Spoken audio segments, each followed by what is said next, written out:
Hello everyone, welcome back. So as in the first part, we explored IAM and understood how to manage access in AWS. Now continuing that journey, in this second part, we will focus on the use of passkeys and see how to set up AWS command line interface or CLI.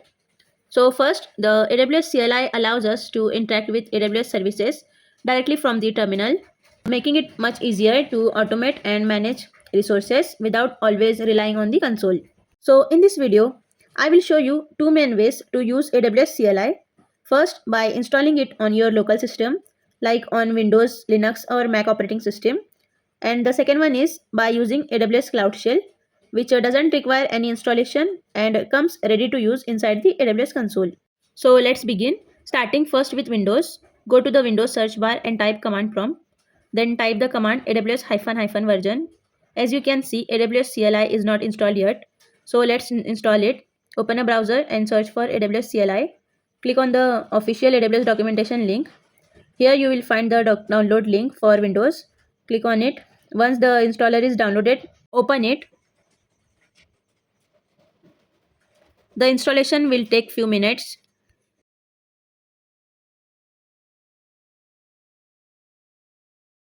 After it finishes, open the command prompt again and type AWS version. As you can see, AWS CLI is successfully installed. Next, we need to create a passkey from the AWS Management Console. Under your account section, click on Security Credentials. Scroll down to Access Keys and click on Create Access Key. Accept the confirmation by checking the box. Then click on Create Access Key. Here the AWS gives you the option to download the credentials file. Make sure you download this file because we will need it for configuration. Open the downloaded file. Now back in the command prompt, type AWS configure. It will ask for four things. First, paste the access key ID from the file. Second, paste the secret access key. For the reason I am using US East 1. Remember, CLI itself is global, but the resources we create like EC2 instances or VPCs are region specific. So finally, for the default output format, I am entering table to make the results more readable. And that's it. AWS CLI is now configured. Let's quickly run our first command, AWS EC2 describe security groups. This command lists all the security groups available in the selected region. So as you can see, it shows the default security group under the default VPC. If we check the EC2 console, we can confirm that there is only one security group, which is indeed the default group. So this completes our first way of setting up and using AWS CLI on Windows. Now let's move on to the second way of using AWS CLI, which is through the AWS Cloud Shell. To demonstrate this, I will first uninstall the AWS CLI from my system. From the control panel, removing the installed AWS command line interface package. So once uninstalled, let's verify by opening the command prompt and typing AWS version. As you can see, AWS CLI is no longer available on my machine. So now let's switch to the AWS Management Console. Here at the top right corner, you will see the Cloud Shell icon. Click on it. So the best part about the Cloud Shell is that it doesn't require any installation. It comes pre-installed in AWS Management Console. Inside the Cloud Shell, type AWS version. As you can see, AWS CLI is already installed by default here. So we don't need any setup. Now let's try a few commands. First, I will run AWS EC2 describe instances. Since we have not created any EC2 instances yet, it is not showing any instance. Next, let's check the security groups by running AWS EC2 describe security groups. You can see the default security group is listed here, which matches what we saw earlier in the console. So this is how we can use AWS Cloud Shell to access and run AWS CLI commands. So now let's look at how to set up AWS CLI on Mac operating system. The initial step is same as before. From the AWS Management Console, you have to go to your account section, then click on Security Credentials. Under the access keys, create a new access key and be sure to download the CSV file since we will need it later for configuration.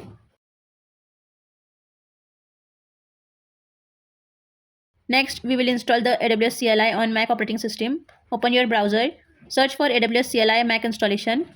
Click on official AWS documentation. From there, select the Mac operating system option and download the package installer file. Once the download is complete, open the installer, click agree and continue, and complete the installation process. Now let's configure it. Open the terminal on your Mac and type AWS configure. Here, paste the access key ID and secret access key from the CSV file you downloaded earlier. And for the region, I will keep it as US East 1, which is the default region. And for the output format, I am simply pressing enter to keep it as default. Now the CLI is ready. Let's test it with the command AWS EC2 describe-security groups. As you can see, it lists the default security group. If we verify in the AWS management console, we can configure there is indeed only one default security group available. So this is how you can install and configure AWS CLI on Mac operating system. And finally, let's see how to set up AWS CLI on Linux operating system. First, let's check if AWS CLI is already installed. In the terminal, type AWS version. As you can see, it says no such file or directory, which means CLI is not installed. Now let's install it. Open a browser, search for AWS CLI install. Click on official AWS documentation. Inside the Linux section, you will find the package installer link. Click on it. The package will be downloaded. After that, we need to run the commands provided by the AWS. Copy the first command, which is to download the installation zip file using the curl.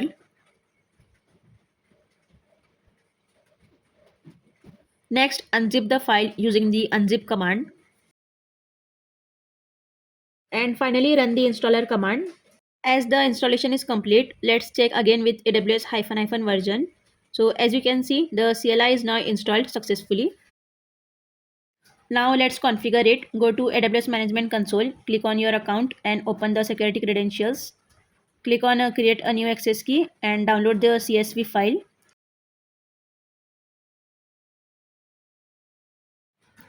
Back in the terminal, type AWS configure, enter the access key ID and secret access key from the CSV file. And for the region, I am using AWS East 1. Lastly, I am keeping the output format as default. Now let's run the commands. In the AWS console, you find there is only one security group, which is default. AWS EC2 describes security groups. It will list the default security groups. If we verify in the AWS console, you can see the group ID is also same. To exit the output and return to the terminal prompt, press Q on your keyboard. Next, let's list the key pairs by running AWS EC2 describe the key pairs. As it is not showing any key pair because we haven't created any key pair yet. As you can see also the key pair value is 0. Now let's create a new key pair by running the command AWS EC2 create key pair. Here we have to give the key pair name. I am giving as my key. Then for the query key material, it extracts only the actual private key material from the output. Then --output, it formats it in the plain text and saves it into the file which is called as my key. After pressing enter, the key pair is created here. If we refresh the AWS console, you can see a new key pair which is named as my key is created. Next, let's describe the instances by running AWS EC2 describe instances. Since we have not launched any instance yet, it is not showing an instance.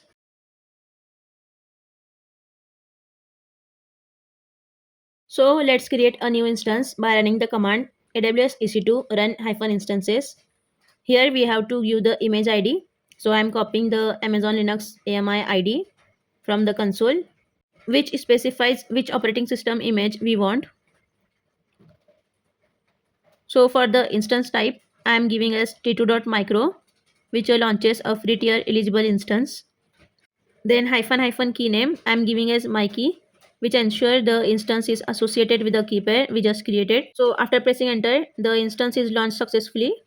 Now if we go back to the AWS management console and refresh, we can see the new EC2 instance in running state.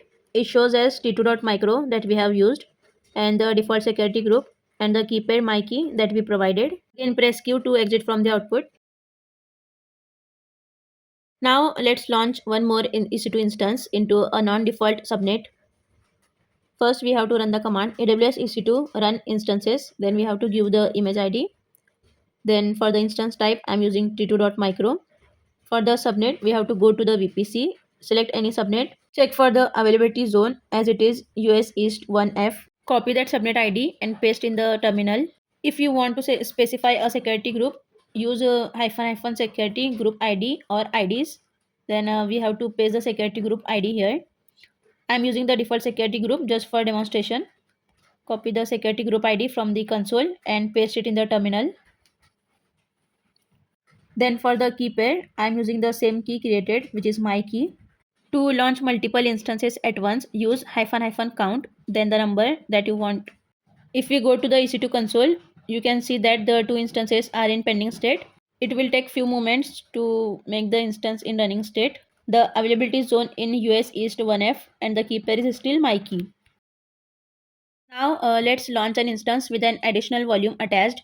First, we need to create a JSON file that defines the volume.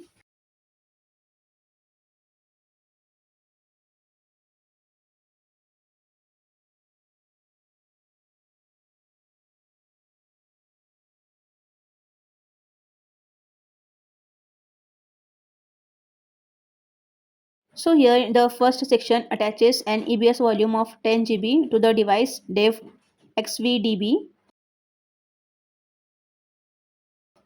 and the second section adds an ephemeral storage device which is 𝗲𝗃SDB for a temporary data. Then save and exit using the WQ.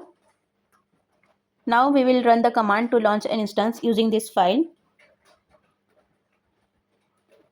For the image ID, this time I am using the 𝗲𝗃AMI ID. And again for the instance type, I am using the t2.micro. Again I am launching this in a non-default subnet. Then copy the subnet ID.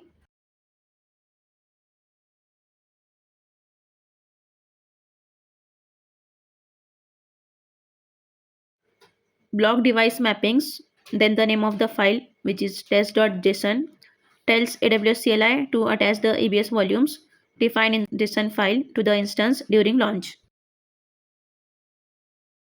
So here we specify ephemeral1 to name the temporary instance storage device, as the AWS requires unique identifier for each ephemeral volume. So the command executes successfully. Refresh the AWS console.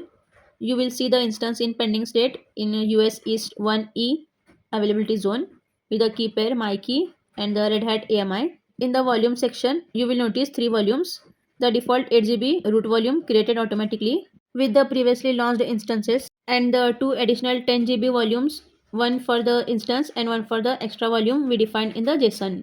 Now let's list all the instances. If we run AWS EC2 describe instances, it only shows the most recently launched instance. To see all the instances, including their IDs, states, and availability zone, run AWS EC2 describe instances. You can additionally give the region, then -- query. This command is case sensitive.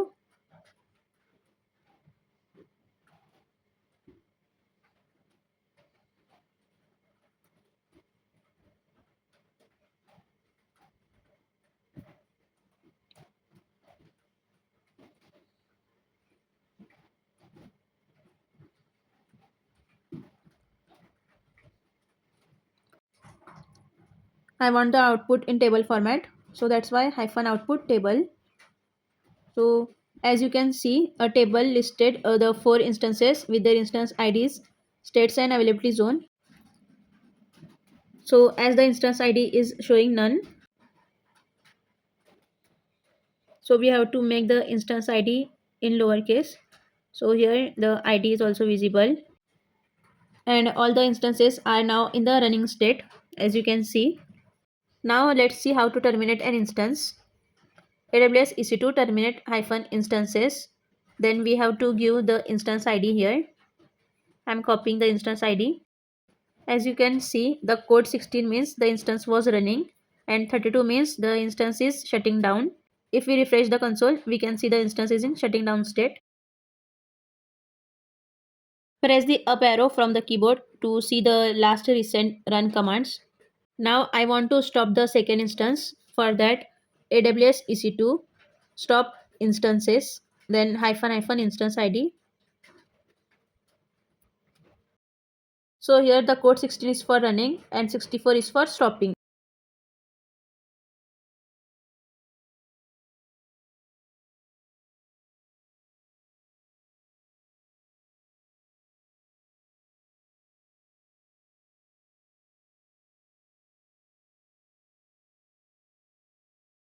And to start it again, run the command AWS EC2 start hyphen instances, then hyphen hyphen instance ID.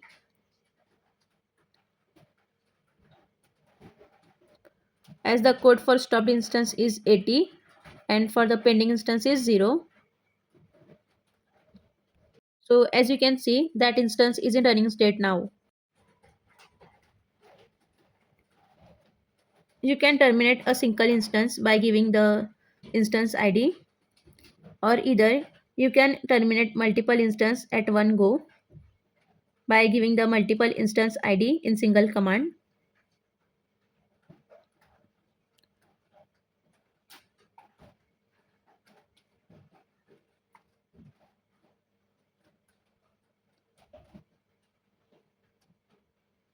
So here we have successfully terminated all the created instances.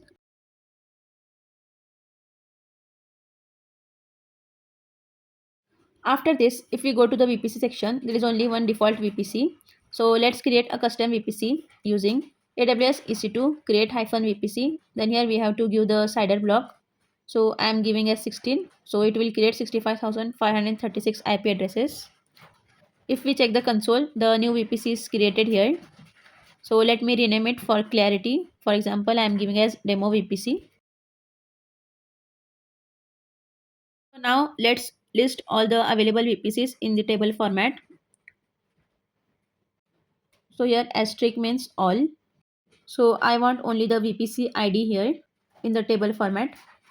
So as we know, we have only two VPCs. One is the demo VPC that we have created and another one is the default VPC. Now let's create a subnet in the VPC by running the command AWS EC2 create subnet. Then we have to give the VPC ID. Then for the CIDR block, I am giving as 20. So the subnet allows 4096 IP addresses. Then we have to give the availability zone here. As we are in US East 1, I am giving as US East 1A. As the subnet is created, let's go to the console and we will check in the subnet section. So here the subnet is created with the specified IPv4 CIDR. So let me rename it. And the availability zone is US East 1A that we have given. After subnet, let's create the internet gateway using AWS EC2 create internet gateway. So internet gateway is created with the internet gateway ID. So let's attach it to our VPC. Paste the demo VPC ID. Then after that, internet gateway ID. Let's go to our AWS console to verify that it is attached to the demo VPC. Now let's create a route table for the VPC. Here for the VPC ID, give the demo VPC ID.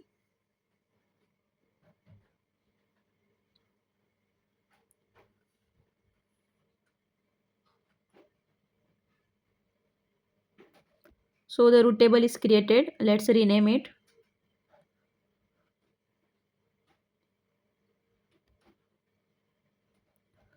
After that, let's add a route to allow the traffic to the internet.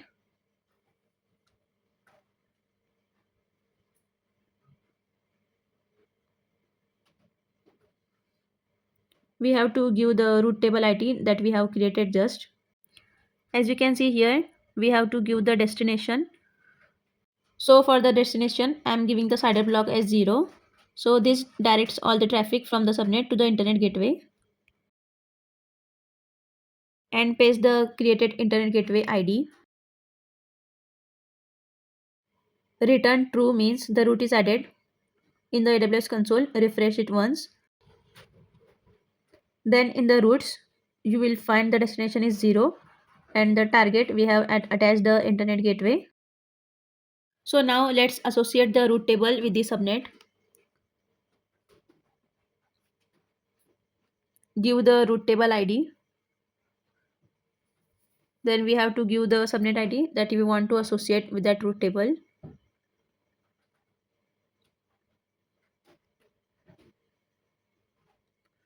As you can see, it is associated. You can also see this in the root tables subnet association. Refresh it once. As you can see here, demo 𝗲𝗍𝘂𝗃𝗀𝗃𝗀𝗃 subnet is associated here. Select that subnet, and in the edit subnet setting, you will find by default the new instance in the subnet won't get a public IP. So we have to enable it with the command AWS EC2 modify the subnet attribute. Then we have to paste the subnet ID. Then map the public IP on launch. Then here refresh it once. You will find the auto assign public IP before is enabled. Now let's create a security group using AWS CLI.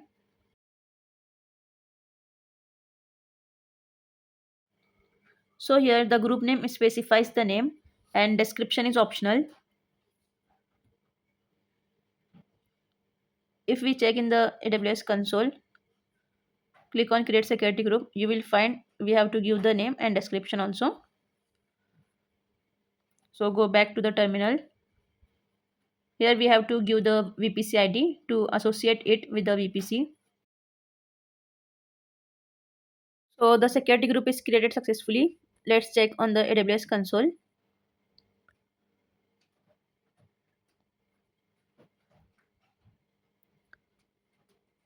If we check the inbound rules, as we have not added any inbound rule here, but the outbound rule is by default automatically added as the security groups are stateful. So now to allow the traffic into the security group, we will add the inbound rules using the command authorize security group ingress. Ingress is used for inbound rule.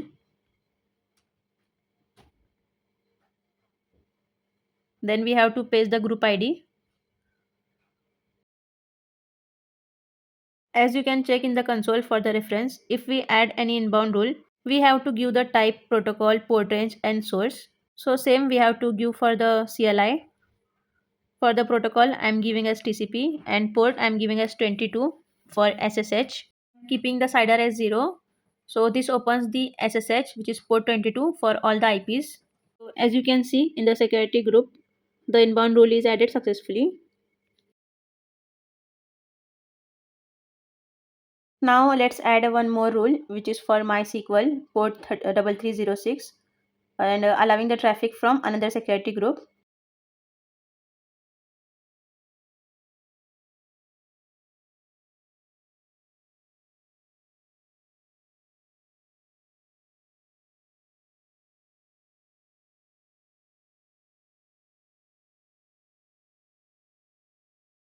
Finally, let's add one more rule, which is for HTTP traffic on port 80,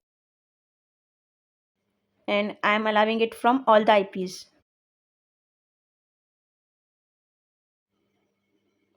So let's quickly verify in the security group inbound rules. So we have added 3 rules here. Suppose if you want to delete any rules, so for that you have to run the command revoke security group ingress, as we want to remove it from the inbound rule. So we have to use ingress, then enter the group ID. After that we have to give the protocol. I want to delete a port 3306, which is for MySQL inbound rule. Then in that I have added the source group. So while removing, I also need to add that.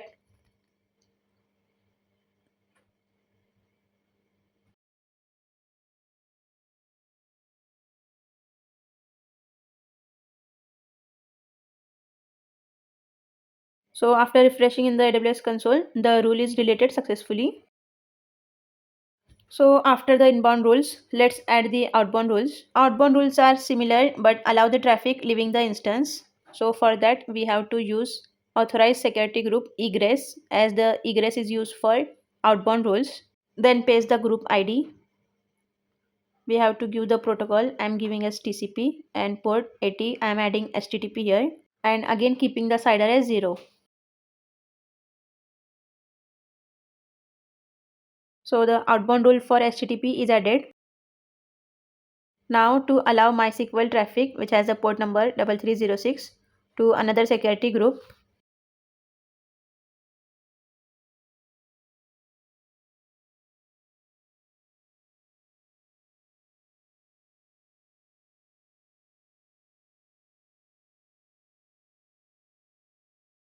And lastly, to remove an outbound rule, use revoke security group egress. So here I am removing MySQL outbound rule.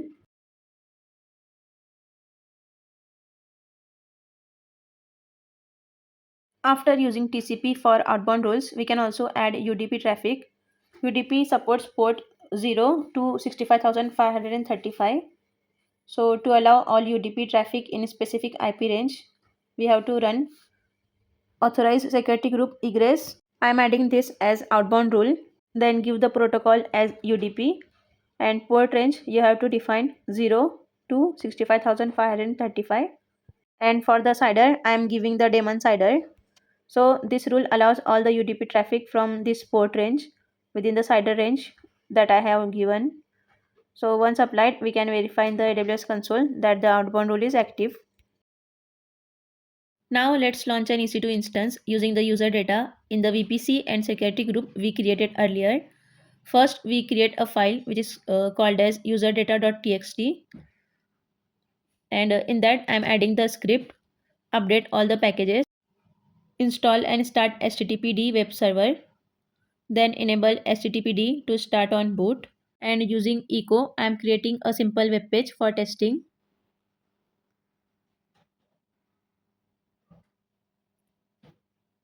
And also I'm creating a test directory here which is named as demo1. Then save and quit the file. Now we will launch the instance with this user data. Copy the image ID. I am taking as Linux AMI ID here. Then instance type t2.micro. For the key pair, I am using my key that I have created earlier. For the subnet ID, I am copying the demo subnet ID. And for the security group, copy the demo security group ID.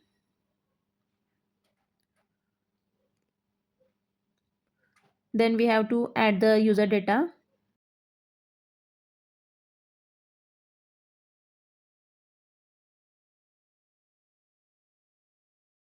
So as the instance is launched, let's go to the EC2 instance. As you can see, the instance is launched. It is in pending state. Wait for a moment. Meanwhile, we can check that the security group and the key pair that we have added. Let me rename this instance. So as the instance is in running state, let's try to connect it from the AWS console. After switching to root user, we will check the status of HTTPD. As you can see, the HTTPD is active, means the user data script successfully installed and started the web server. Finally, let's copy the public IPv4 address of the instance and paste it in the browser. You can see the web page displaying. This is my web page. This works because we allowed the SSH and HTTP traffic in the security group. Currently, our EC2 instance has one 8 GB root volume attached, as we can check it using AWS EC2 describe volumes. So here the 8 GB volume is attached with the device 𝗲𝘁𝗵𝘂𝗀𝗃. You can also check the device here.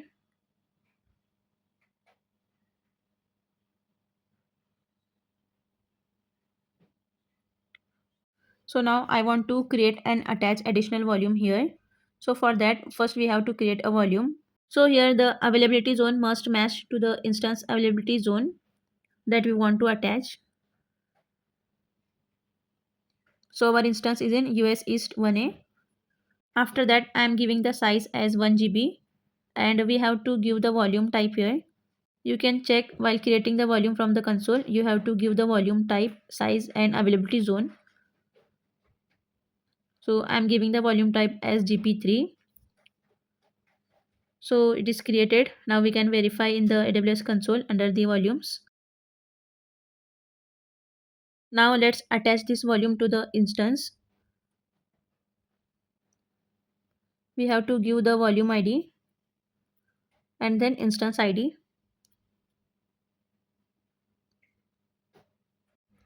Then the device I am giving as 𝗲𝘁𝗵𝘂𝗃. Now the volume is attached to the instance. Let's verify in the console.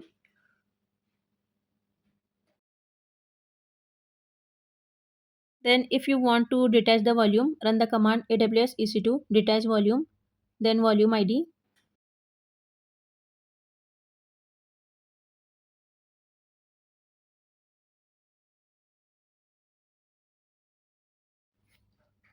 And to delete a volume, remember it must be detached first, then run the command AWS EC2 delete volume, then volume ID. So here volume deleted successfully. Now let's create a snapshot of available volume using the command AWS EC2 create snapshot. We have to give the volume ID here. Then for the description, I am giving as demo snapshot. It is optional as the snapshot is created, but it is in pending state. We can verify it in the AWS console. Here the volume size of snapshot is also 8 GB as our volume of instance is 8 GB. As the snapshot status is changed from pending to completed, let's run describe snapshots command in the terminal.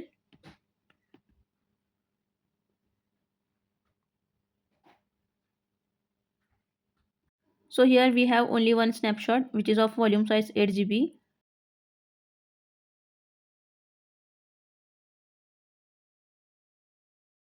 To delete a snapshot, we have to run AWS EC2 delete snapshot and the snapshot ID. So after deletion, it will no longer appear in the region. So now let's delete a created key pair.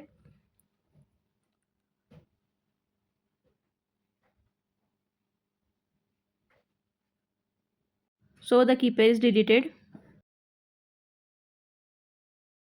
After this, to list all the available instance type with their memory and name in the table format, AWS EC2 describe instance types. Then after that query, I want all the instance types, that's why using asterisk. Along with their instance type name, I want their memory information and size in MB and display the output in table format.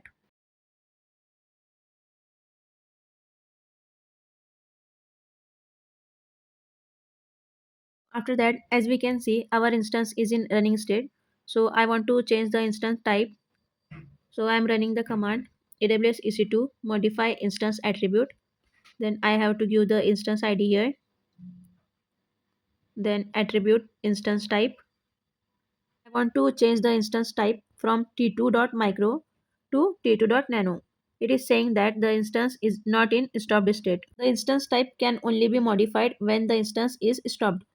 So first we have to stop the instance.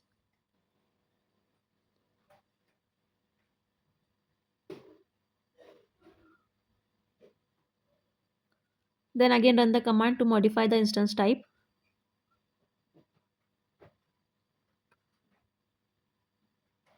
Then I am starting the instance. So like this we can modify the instance type using the CLI.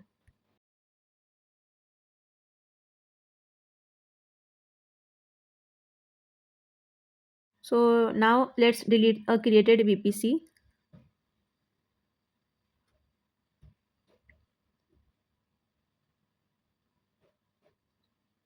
So when deleting a VPC, we must first remove the dependent resources like subnet, internet gateway, security group, etc. So first we will delete the subnet.